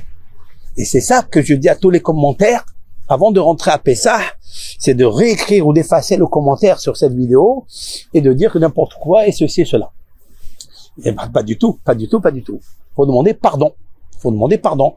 Le plus grand hametz qui peut exister avant de rentrer à Pessah, c'est de faire honte à quelqu'un, alors qu'il est dans la halakha. Si lui, le pauvre, il a senti peut-être qu'il a dit quelque chose d'interdit ou quelque chose, nous avons des rabbanim qui ont permis. Et donc, les maîtresses de maison qui toute la journée, elles sont debout en train de cuire. Après, c'est les pieds, c'est les jambes qui sont cuites. Et quand elles arrivent à la fête, elles n'ont pas la liberté. Elles ont des maux d'inflammation, de l'arthrose, etc. que vous connaissez. Alors, je m'excuse de faire cette vidéo. J'ai déjà parlé avec les responsables de Torah Box. C'est pas que je dis une chose, parce qu'on m'a montré il n'y a pas eu de vidéo, je pense qu'il y a eu une lettre. J'ai parlé avec le responsable de Torah Box qui m'a envoyé chez un Rav Yoel, je crois Rav Yoel, Atav. J'ai discuté avec lui et il m'a dit, Rav, vous m'avez expliqué, il y a un principe connu, Kebol'o Karpolto. De la même façon qu'il a absorbé, ainsi il dégorge. Il a engorgé, il dégorge. Avec la chaleur 10 degrés, Il est rentré, il sort 10 degrés. Avec 100 degrés, il sort 100 degrés. Pour ça que des choses que tu as fait rentrer, tu as fait absorber dans la paroi d'un vase ou d'un kéli ou d'un ustensile avec de l'eau chaude, tu peux pas l'extraire avec du feu, tu peux pas l'extraire avec de l'eau chaude. Kebolo, karpolto. La même chose, ce principe, il est général, il est génial, et il est d'actualité tous les jours. La teshuva, c'est quoi la teshuva? La teshuva, quelqu'un, il a fait une faute à 5 degrés. Eh ben, on lui donne l'équilibre de 5 degrés. Tu dois faire teshuva 5 degrés. Ça s'appelle, en hébreu, teshuva tamishkal. C'est-à-dire, c'est la teshuva qui est équilibrée. Kebolo, karpolto. Si quelqu'un, il a absorbé une faute d'adultère, ou il a absorbé une sorte de débauche, ou je sais pas qu'est-ce qu'il a fait, il s'est excité, il a fait. La même excitation, tu as besoin dans la teshuva, dans la cachérisation de toi, de ton cœur, de ton être âme. La même chose. Pareil. Kebolo, comme il a absorbé, karpolto. Ainsi, il le dégorge. C'est très intéressant. Très intéressant. C'est ça la teshuva. Alors maintenant, la halakha, elle est comme Hillel. Parce que il faut être tolérant, il faut être, c'est la halakha. Et en plus, ce qui est dommage ici, c'est que, quelqu'un qui n'a pas d'argent pour aller acheter un nouveau coquillot, qu'est-ce qu'il fait? Il va perdre encore de l'argent. Il a besoin que de 1 pour toute l'année. Pourquoi il va avoir 2? Alors, micro-ondes aussi. Il y a qui sont sévères. Il y a qui tolèrent. Je peux m'appuyer sur un monument de Torah, qui est Rav Ovadia Yosef. Je peux m'appuyer sur un rab, qui est un de ses disciples, comme nous, on est ses disciples. Pareil. On peut. Maintenant, attention, il faut bien faire la cachérisation. Le microgal, c'est plus facile parce que, voilà, l'idée, elle est très simple. 24 heures, on le laisse. Et après, on l'essuie bien. Et après, on met le verre avec un peu de lessive, détergent, glouton dévore les taches. Et il rentre, et il est pogem, tout. Alors, on arrive à ce qu'on appelle une pigima. C'est-à-dire, il est immangeable au point où le chien ne peut pas le manger. Alors, j'explique pourquoi le chien ne peut pas le manger, ou bien le loup ne peut pas le manger, ou le rat ne peut pas le manger, ou le chat. C'est quoi ça? Alors la réponse, elle est comme ça. Parce que, en fait, le chien, dans le traité talmudique Shabbat, dans le 24e chapitre, parce que le seul traité talmudique qui contient 24 chapitres, c'est le traité Shabbat. Et là, pourquoi? Parce que la reine, ou la fiancée, ou la mariée, on l'orne de 24 ornements. Bon, Shabbat, on doit l'orner de 24 heures d'études de la Torah, de Ta'anouk Shabbat, etc., etc. Tout pour Hachem. Tout pour être content de quoi booster l'âme de l'homme. Comme ça, la semaine, il travaille bien, il réussit, il a la parnassa, etc. Là-bas, il est dit, dans ce 24e chapitre, il est dit, Litman de Atir, qui a Hazira, il n'y a pas plus riche que le porc, le cochon, Velitman de Ania qui kalba. Il n'y a pas plus pauvre que le chien. Il n'y a pas plus pauvre que le chien. Qu'est-ce que fait l'Éternel? On parle ici d'un chien sauvage. Hein? Les chiens qui circulent dans les rues, ils n'ont pas de quoi manger. Ils n'ont pas. Maintenant, grâce à Dieu, Hachem, il s'est bien occupé d'eux. Vous allez dans le supermarché, il y a des rayons et des rayons, des boîtes pour le chien. Depuis qu'il a pas aboyé en Égypte, lorsque le peuple d'Israël est sorti d'Égypte, Dieu lui a fait des rayons et des rayons de nourriture. Mais le chien sauvage, il n'a pas de quoi manger. Qu'est-ce que fait Dieu, par miséricorde? Il lui laisse une nourriture qu'il a consommée pendant 3 jours dans son ventre. Habituellement, quand il y a une nourriture, elle se digère après, on va dire, 72 heures. 72 minutes. D'accord? 72 minutes. Si quelqu'un a mangé du pain, il a oublié de faire Birkat Amazon, après 72 minutes, il ne pourra plus faire Birkat Amazon. Il peut pas, parce que c'est dépassé le temps. Parce qu'il peut pas dire, j'ai mangé, je me suis rassasié. Tu ressens plus la nourriture chez toi. Ok. Le chien, c'est 3 jours. Ça veut dire 72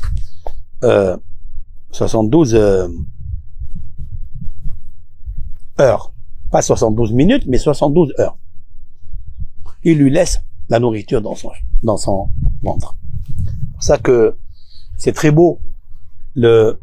Eliyahu Hanavi, lorsqu'il a mangé chez la Shunam, il a quitté la route, il est parti dans la route, Dieu lui a laissé sa nourriture pendant 3 jours dans son ventre. Waouh! Quoi, il ressemble au chien? Non, parce que Eliaou, valeur numérique, Eliaou, 52. Valeur numérique qu'élève le chien, 52. Il y a ici ce qu'on appelle Bina. C'est un autre cours, ça n'a rien à voir. Bon, on reviendra un jour sur ça. La Bina, c'est la rigueur, c'est la justice. Et elle ne dure que 3 jours. Si quelqu'un il supporte des fois, il peut attendre 3 jours, après ça y est. Si quelqu'un est malade, il peut dire aux gens qu'il était malade 3 jours après, pas avant. Pas avant. Parce que s'il a des ennemis, eh ben, ses ennemis, ils pourront prier qu'il meure, qu'il crève. S'il a des amis, ils le sauront en cachette. Maintenant, après 3 jours, il peut demander des rahamim, il peut demander des miséricordes. Parce que quand 72 heures sont passées, la valeur numérique du mot 72, c'est hesed. C'est la bonté. Voilà. Donc Dieu, pendant 72 heures, il nous laisse la bonté dans le ventre, à Eliyahu et au chien. Donc le chien n'a pas de quoi manger. Il n'y a pas plus pauvre que le chien. Donc Dieu il lui fait un hesed de lui laisser 72 heures, comme la valeur numérique hesed, dans son ventre.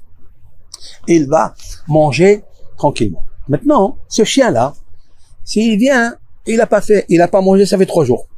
Oui? Et on lui propose de manger le hametz qui a été entaché, ça veut dire abîmé par les 24 heures, par la lessive. Même ça, il ne le mangera pas. Il pourra pas le manger. Ah, mais il a faim. Il est tellement dégoûtant que c'est plus du hametz. Est-ce qu'un chien peut manger du sable? Non. Eh bien là aussi, ça s'appelle du sable. C'est pour ça qu'on brûle le hametz et on dit qu'il soit considéré comme le sable de la terre. Ça veut dire, parce que le sable, tu peux plus le manger. Si maintenant j'amène le chien devant moi, qu'il n'a pas mangé, ça fait 3 jours, je lui dis, allez, va manger le hametz qui est brûlé, il pourra pas le manger. Il peut manger du charbon, il peut pas manger du charbon. Ben voilà ce qui est dit.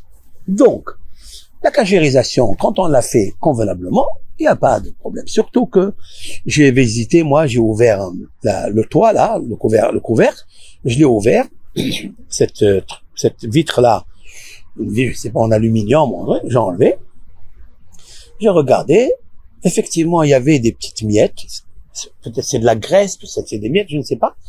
J'ai retiré cela, j'ai lavé bien comme il faut, et voilà.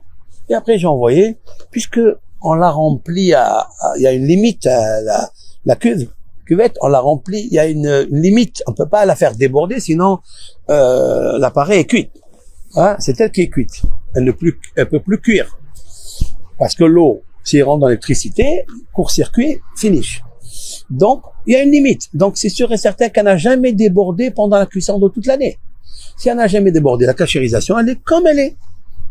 Si habituellement on fait une cachérisation au point de faire déborder l'eau chaude sur les parois extérieures, c'est vrai. Parce que habituellement, si on fait par exemple un couscous ou on fait des pâtes, eh bien on remplit la cocotte minute en haut jusqu'en haut. Et elle touche les parois du couvercle et elle déborde. Alors il faut aussi déborder. Mais ici, on a tout intérêt à ne pas le faire déborder. Sinon on perd l'appareil. Donc la cachérisation, elle s'est faite normalement. Bon, peut-être que ce cours-là, je devais le faire avant, mais sincèrement, je voulais pas rentrer dans ce qu'on appelle la polémique et tout ça, mais grâce à Dieu, les choses, elles se sont bien expliquées en aparté, et c'est ça qui m'intéresse. Maintenant, Rabotai, qu'est-ce que je voulais apporter de là? La tolérance. Ça veut dire que si la halakha, elle me permet, je vais pas aller chercher le niveau le plus haut. Tu veux? Fais-le chez toi à la maison. Il n'y a aucun problème. Dieu, il t'aimera aussi fort. Non, la halakha, elle est Beth Hillel. Donc, il y a la voix céleste qui est sortie, elle a dit, qu'est-ce que vous voulez de Beth Hillel? La halakha, elle est comme lui. Très bien. Et puis la Gemara, elle continue un petit peu dans le traité Eruvin, page 13, B. Elle continue, elle dit, Melamed, wow, c'est ça qui m'intéresse. Melamed, on apprend de là que Mishihu Magbiat Atzmo, Akadbuchu Mashpilo. Je traduis. On apprend de là que tout celui qui s'enorgueillit, qui se lève, qui montre qu'il est grand, Dieu, il lui dit, baisse-toi, rabaisse-toi. Et celui qui se rabaisse, celui qui va chercher, parce que le strict halakha, le naturel, ça c'est moutard, l'eau et farine. L'eau et farine. N'ajoute pas des choses qu'on peut déformer des fois la halakha. La halakha, quand je dis la halakha, ça veut dire la loi pour tout le monde. Qu'est-ce qu'aurait été possèque Rav Ovadia Yosef? Qu'est-ce qui aurait été possèque Rabbi Yosef Karo? Dans ce cas du Kokeo, qu'est-ce qu'il aurait été possèque? Ah, mais il y a d'autres qui sont sévères, tant mieux. Kola mahmir, tavo ala bracha. Tout celui qui est strict, que la bénédiction repose sur lui. Sur lui, c'est marqué sur lui. Parce que c'est lui. Ça dépend de lui. Lui, il est privé, singulier, indépendant. Mais quand tu veux fixer une halakha pour tout le monde, alors là, il faut aller dans la stricte. Cool. Faut être cool. Faut être tolérant. On peut pas aller plus. La main droite de Rabbi Yosef Karo, la main droite de Hillel. Puis la halakha, la loi céleste, il a dit, la halakha, elle est comme celui qui est tolérant. Il y a un grand principe dans la halakha, c'est Kol HaMekil, Ken, c'est marqué, Kol HaMekil, Yado ala Eliona, c'est marqué là-bas, il y a un principe comme ça dans la halakha, que on voit un grand homme quand il trouve dans le Talmud, dans le Shulchan Aruch, une tolérance. Ça, c'est grandiose. C'est vrai que dans le Talmud, je vais vous dire que je vais pas économiser ce que vous pouvez comprendre le contraire, car dans le Talmud, c'est marqué autre chose. C'est marqué Kol HaMekel, Maklo Yagidlo. Ça veut dire que tout celui qui est tolérant, trop tolérant, Maklo. Mekel, c'est tolérant. Maklo, c'est le bâton. Ben, le bâton le frappera. Voilà ce qui est marqué. Kol HaMekel, Maklo Yagidlo. C'est un Talmud. La question, elle est comment on va. Rabbi Yosef Karo, dans la majorité des halachot, il était Mekel. Il était Mekel, ça veut dire il était tolérant. Il était cool. Et en gardant, bien sûr, l'enclos de la halakha. Hasve Shalom, Dieu préserve de comprendre de moi qu'il faut être tolérant dans plusieurs choses. La halakha, c'est la halakha. Mais il faut la connaître. Qui, comme notre maître Rav Ovadia Yosef, connaissait la halakha? Qui? C'est impossible, il n'y a pas. Nous sommes tous ses élèves. Tu veux être sévère, tu le fais. Avant, c'est marqué de Kol HaMekel Maklo. Tout celui qui est tolérant, son bâton, il lui indiquera. Alors, Rav Ovadia Yosef, j'avais 18 ans. Et il est venu une fois à Marseille. Et on l'avait reçu à l'impasse Dragon. Et nous avons raconté tout ce que je vous dis maintenant. Et il a amené un Rav qui s'appelle Rav Yitzhak Tzaitzak. Rav Yitzhak Tzaitzak, Rav Yosef Tzaitzak. C'est un rabbin qui a étudié le chasse 400 fois. Le Talmud, 400 fois. Lui, il a amené ce Talmud-là parce qu'il était tolérant, comme Rabbi Yosef Karo. Et bien sûr, on lui disait, pour le piquer, hein, les grands de sa génération, il dit, Kol HaMekel Maklo Yagidlo.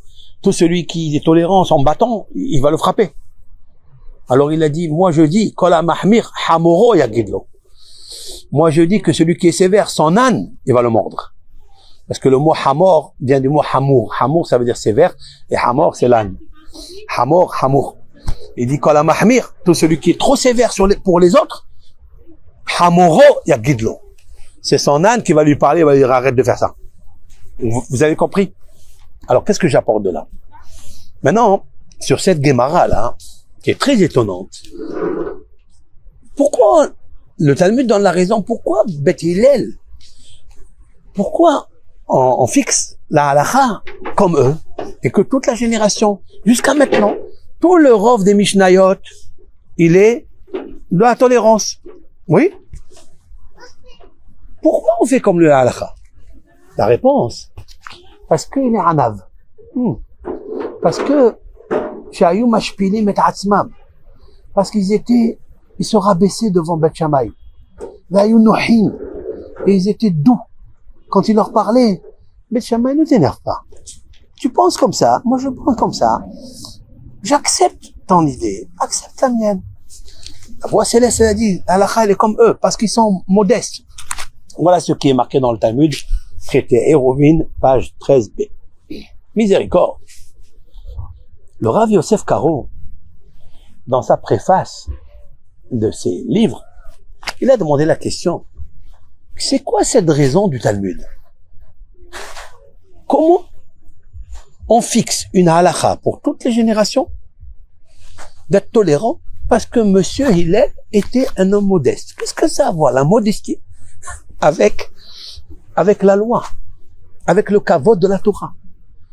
Beth Shammai cherchait le kavod de la Torah, c'est-à-dire l'honneur de la Torah, de ne pas bafouer la Torah. Donc il essaie de mettre les barrières très hautes, avec des profondes argumentations, avec des vraies preuves. Tu dis non, la halakha elle est comme Hillel parce qu'ils étaient calmes, ils étaient noirs, ils étaient soumis, parce qu'ils étaient doux. Qu'est-ce que ça a à voir, la douceur, avec l'intelligence? Un médecin, il doit étudier nuit et jour pour devenir médecin. Tu vas dire, hey, mais il est modeste, il va donner un médicament à quelqu'un qui peut, hasbe shalom, le tuer.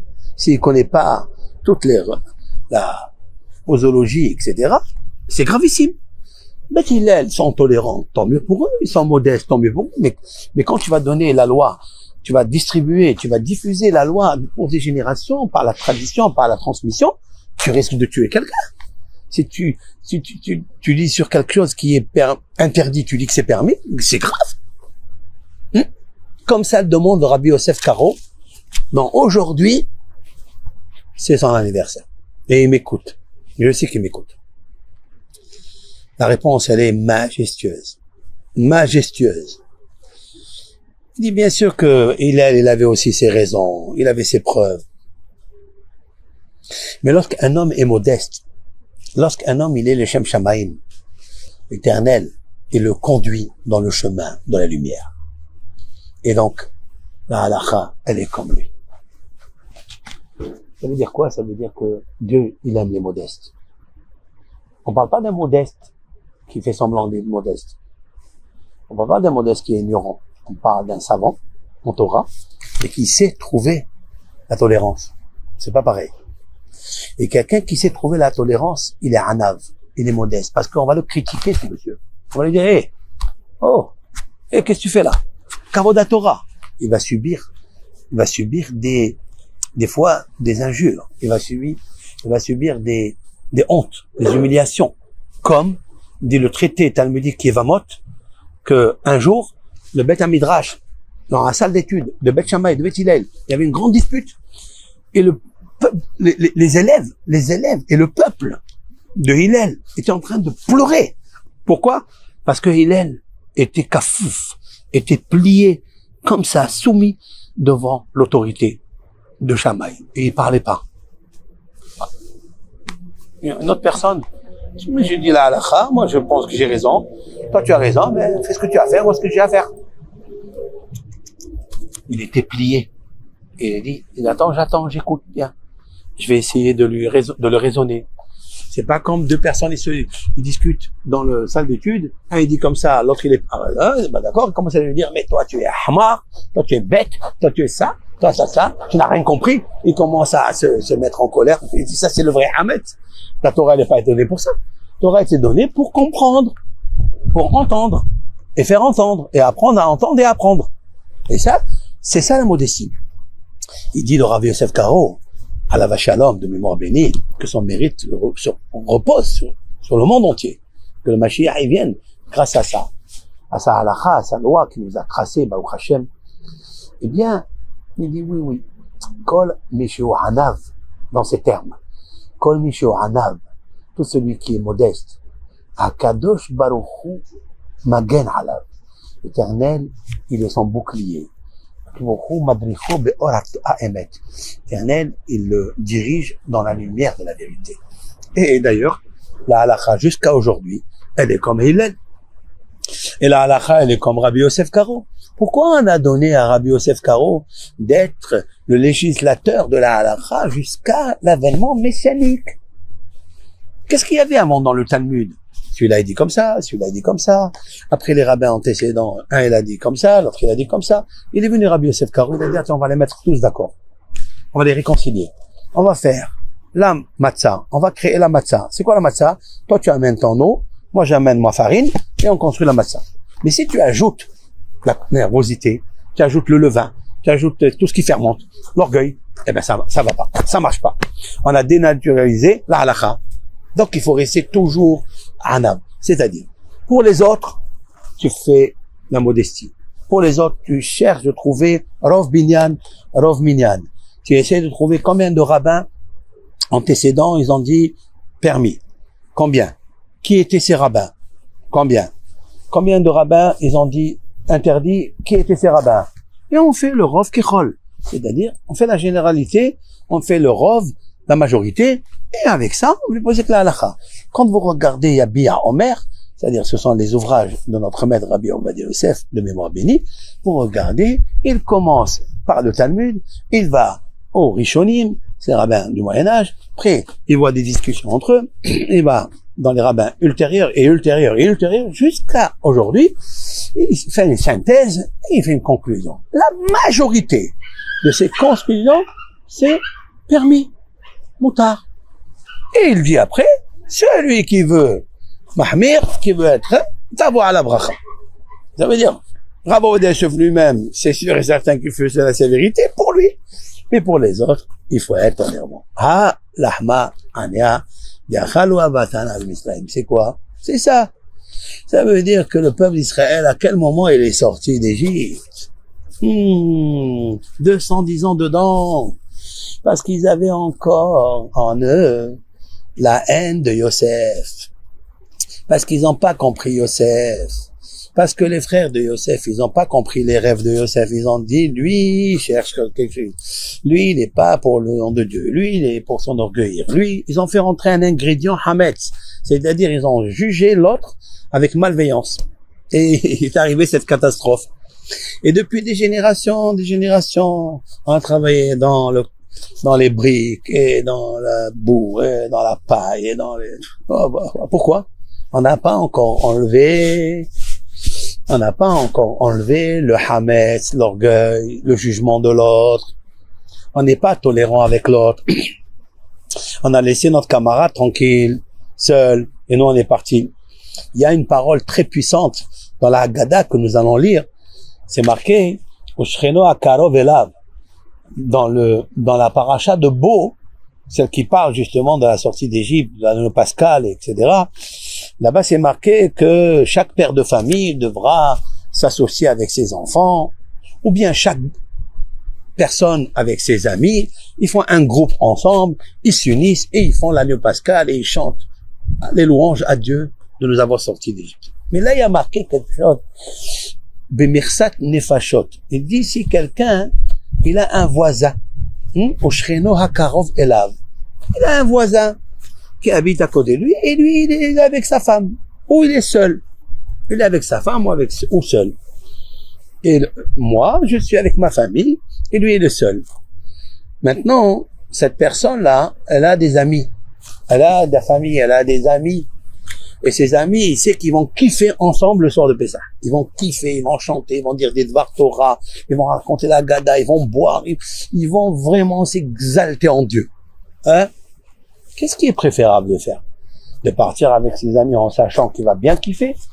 Ou bien de rester avec son voisin qui est juste à côté de lui, qui risquerait de dire je suis seul et j'ai pas personne avec moi? Qu'est-ce que tu fais? Torah elle dit reste avec celui qui est à côté de toi. Ton voisin, à côté de toi. Et c'est ça Dieu. Et c'est ça Hachem. Il n'y a pas autre chose que ça. C'est ça. Ça veut dire, quand tu as envie de kiffer, tu peux. Mais quand tu penses que tu vas pas kiffer avec l'autre, ben la Torah te dit, c'est moi qui te fais kiffer, c'est pas toi qui kiffe. Parce que tous ces kiffs-là, ils terminent en autre chose. Donc, voilà, t'as un ami, t'as un voisin, montre-lui. Comme on a vu chez Avraham Avinu. Avraham Avinu, quand il est allé en Égypte, pour cause de famine en Terre Sainte, il allait dans l'auberge, dans une auberge, deuxième auberge, c'est loin d'y aller là-bas à pied en âne. Eh bien, il allait chez l'aubergiste, l'un et l'autre, il campait pour dormir et manger. Quand il est retourné d'Égypte, très riche, il était immensément riche. Le pharaon lui avait donné une grande richesse. Enfin, c'est Dieu qui donne la richesse.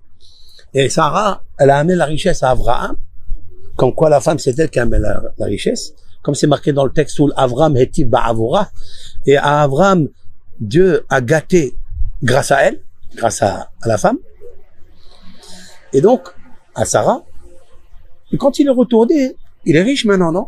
Il est très riche. Il aurait pu se payer un hôtel 5 étoiles, non? Avant, on peut comprendre. Quand il est venu, il avait la famine. Mais quand il est reparti avec la richesse, il est revenu avec la pécaille. Eh bien, rentre dans un hôtel pour donner à tes serviteurs, à tes ministres et à ta femme surtout, qu'elle a souffert là-bas. Donne-lui une chambre, une suite extraordinaire.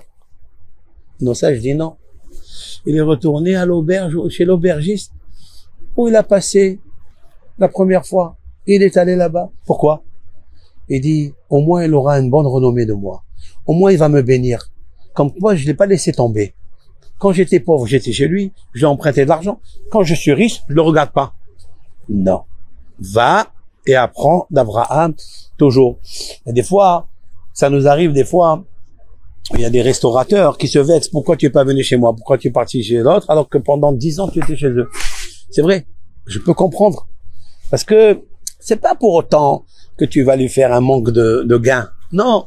C'est le manque qu'il va avoir de ne pas avoir ta chaleur à côté de lui.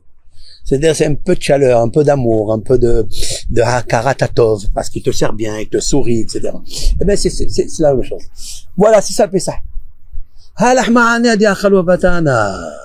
Sort de Pessah, on prend le pain, on lui dit, voilà ce qu'on a mangé. Naturel, monsieur. Le pain qui est fabriqué avec farine et eau. Et c'est ça qu'ils ont mangé. C'est ça qu'ils ont mangé, les ancêtres en Égypte. Pourquoi? Parce qu'ils ont enlevé le Hametz. Ils ont enlevé la haine de Yosef. Toute la haine qu'ils avaient de génération. Je sais pas si c'est génétique, des fois. Eh bien, ils l'ont enlevé. Et avec ça, Baruch Hashem, l'Éternel nous a sortis d'Égypte. Ainsi, il nous sortira toujours de notre Égypte particulière avec l'aide de Hashem. Kol Tov Lachem. Que Hashem Barach il nous aide à continuer toujours à le servir et à comprendre qu'on est venu dans ce monde vraiment pour s'améliorer, se modifier, pour être meilleur. Hag Pesach Kasher Besameach.